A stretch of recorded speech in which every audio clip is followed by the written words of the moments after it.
वेदोद्धारक, धर्म एवं संस्कृति के रक्षक, अनाथों के नाथ, अछूतोद्धारक, समाज सुधारक, नारी शिक्षा के प्रबल समर्थक, सत्य के सूर्य बनकर इस धरती पर आए। महर्षि दयानंद सरस्वती उस युग की महान विभूति थे। मानव जाति की उन्नति के लिए उन्होंने अपने कठोर तप से वे महान कार्य किए जिन्हें मानव जाति हमेशा स्मरण करती रही। प्रस्तुत है महर्षि दयानंद जी के अतुल्य जीवन का वो अंतिम दृश्य जो जाते जाते भी समस्त मानव जाति को क्षमा का अद्भुत संदेश दे गए। महर्षि दयानंद सरस्वती जी ने सारे देश में प्रचार करते हुए यह महसूस किया कि यदि देश के सभी राजा महाराजा धार्मिक प्रवृत्ति से कार्य करें तो ही इस देश की जनता को सुख एवं राष्ट्र को समृद्धि प्राप्त हो सकती है। अतः उन्होंने क्षत्रिय राजाओं को उपदेश देने का कार्य प्रारंभ किया। इसी क्रम में वे जोधपुर राज्य में पहुंचे, जहां के राजा जसवंत सिंह अत्यंत विलासी माने जाते थे। जोधपुर निवास के दौरान एक दिन महर्षि दयानंद राज निवास में उपदेश के लिए पहुंचे तो महाराज नन्ही जान नामक नर्तकी का नृत्य देख रहे थे।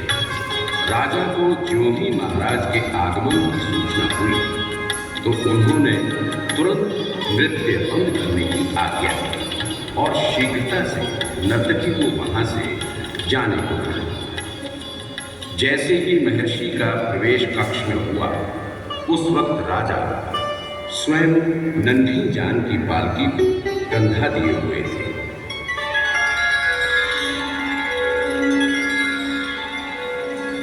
महाराज को जोधपुर नरेश का प्रणाम। नरेश, यह क्या? हमें अति दुख है आपके ऐसे अशोभनीय आचरण से। महाराज, हम लज्जित हैं। राजा लोग सिंह के समान समझे जाते हैं। स्थान स्थान पर भटकना आपके लिए ठीक नहीं। ये आर्य जाति की कुल मर्यादा के विपरीत है। केसरी की कंदरा में ऐसी कलुषित के आगमन का क्या काम? इस कुव्यसन के कारण राजधर्म भ्रष्ट हो जाता है, मान मर्यादा को बट्टा लगता है। इस पाप सोपान पर प्रथम पदार्पण करते ही पुनः पद पद पर पुरुष का अधः पतन आप ही होता चला जाता है। इस दुर्व्यसन को तिलांजलि देनी चाहिए। हमारी तो यही इच्छा है। आगे आप जैसा उचित समझें।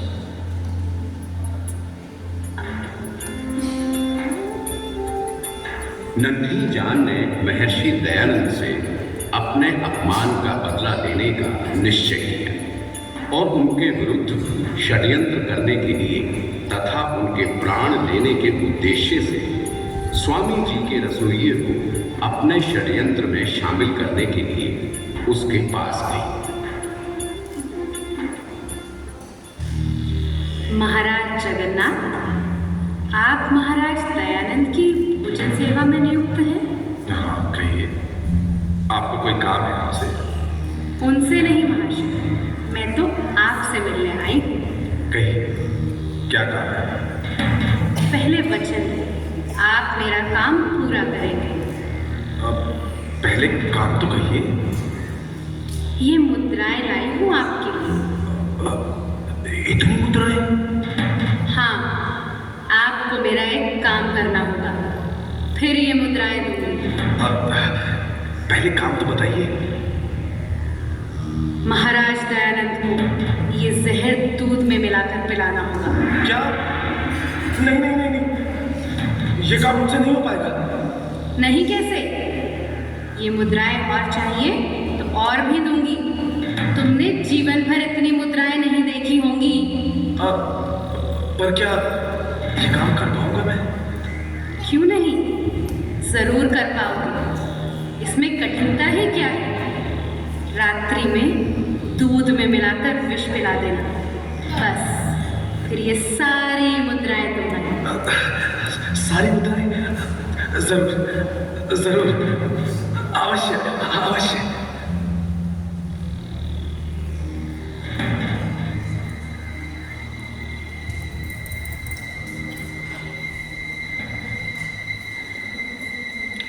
अब दूध पी लीजिए महाराज।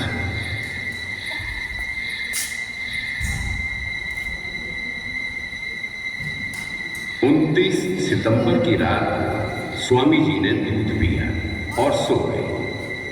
थोड़ी ही देर आंख लगने पाई थी कि उदर वेदना ने उन्हें जगा दिया। उन्होंने 3 बार वमन किया। वे स्वयं ही जलादि लेकर कुल्ले करते रहे। सेवकों को भी कष्ट नहीं दिया। प्रातःकाल देर से उठे, भ्रमण के लिए भी नहीं गए। चेहरे पर व्याकुलता का कोई भाव नहीं था। महर्षि ने वायु को शुद्ध करने के लिए हवन किया। वे समझ गए थे कि उन्हें दूध में कोई विषाक्त पदार्थ दिया गया है। उन्होंने रसोइये जगन्नाथ को अपने पास बुलाया। जगन्नाथ, जगन्नाथ जी आया। यहाँ। जी महाराज। जगन्नाथ, क्या रात में तुमने दूध में कुछ मिलाया था? जी नहीं महाराज। नहीं, तुम सत्य नहीं बोल रहे हो जगन्नाथ। सच सच बताओ, क्या दिया था तुमने मुझको? कुछ नहीं महाराज। जगन्नाथ, मैं इस सत्य से परिचित हो गया हूं कि तुमने दूध में विष मिलाया था। नहीं महाराज, नहीं महाराज, मुझे माफ कर दीजिए महाराज। मुझे घोर अनर्थ हो गया। ये मेरे हाथों से क्या हो गया? मैं ऐसा नहीं करना चाहता था महाराज। ये मेरे हाथों से क्या हो गया महाराज? मुझे क्षमा कर दीजिए। जगन्नाथ, तुम ये नहीं जानते कि तुमने कितना बड़ा अनर्थ किया है। मेरे इस समय चले जाने से मेरा कार्य सर्वथा अधूरा रह गया। तुम नहीं जानते कि इससे लोकहित की कितनी भारी हानि हुई है।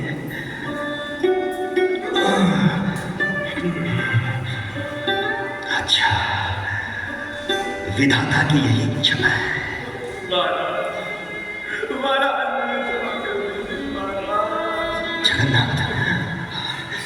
जगन्नाथ, सुनो, यदि यहाँ के नरेश को पता चल गया तो वो तुम्हारा जीवन समाप्त कर देंगे। इसलिए मैं चाहता हूं कि ये रुपए लो, जिसने तुम्हें प्रलोभन दिया था वो तुम्हें धन दे या ना दे, पर तुम इस धन से यहां से नेपाल चले जाओ। नेपाल राज्य में जाकर छुपने से ही तुम्हारे प्राणों की रक्षा हो सकती है। मैं तो संसार को मुक्ति का मार्ग दिखाने आया, किसी को कैद कराने नहीं। देर न करो, शीघ्र यहां से चले जाओ। जाओ जाओ जाओ जगन्नाथ, शीघ्र जाओ जाओ जाओ।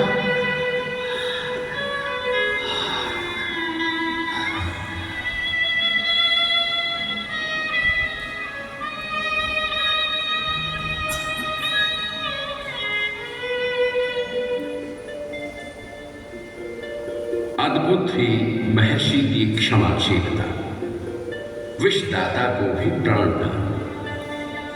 चांद सूरज व सितारे थे कभी कैद जहां, बुझती हुई वह क्षमा भी जला दी तूने। ढूंढ इतिहास को देखा न मिला तुझ जैसा, अपने कातिल को भी जीने की दुआ दी तूने। महर्षि जी का स्वास्थ्य निरंतर गिरता जा रहा था। कोई भी औषधि न लगती थी। पल पल, घड़ी घड़ी और दिन दिन में महारोग भीषणाकार होता चला गया। स्वामी जी को जोधपुर से आबू ले जाया गया। स्वामी जी तो आबू पर ही रहना चाहते थे, परंतु प्रेमीजन उनका उपचार निष्ठावान सेवक डॉक्टर लक्ष्मण दास जी से करवाना चाहते थे। इसलिए वे उनसे अजमेर आने की प्रार्थना कर रहे थे। 26 अक्टूबर 1882 को स्वामी जी आबू से अजमेर के लिए रवाना हुए।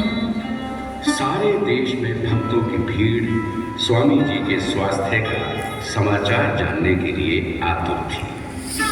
स्वामी जी के मुख, जिह्वा, कंठ, तालु एवं संपूर्ण शरीर पर छाले पड़े हुए थे। वे बोलने में असमर्थ थे। बिना सहायता के करवट भी नहीं ले सकते थे। पानी गले से नीचे नहीं उतर पा रहा था। अजमेर में उन्हें मसूदा के ठाकुर साहब के बंगले में ठहराया गया। डॉक्टर लक्ष्मण दास ने उनका इलाज प्रारंभ किया। रोग का तीव्र आक्रमण होने पर स्वामी जी ने कहा,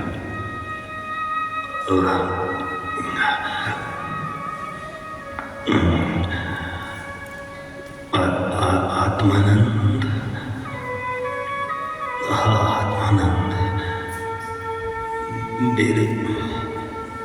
मेरे स्वीकार पत्र की प्रतियां उपस्थित लोगों में वितरित कर दो। जो आ गया महाराज।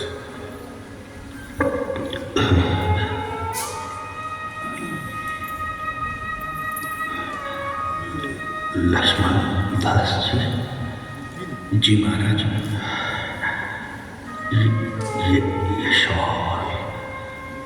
ये शॉल और धन मैं तुम्हें भेंट करना चाहता हूँ।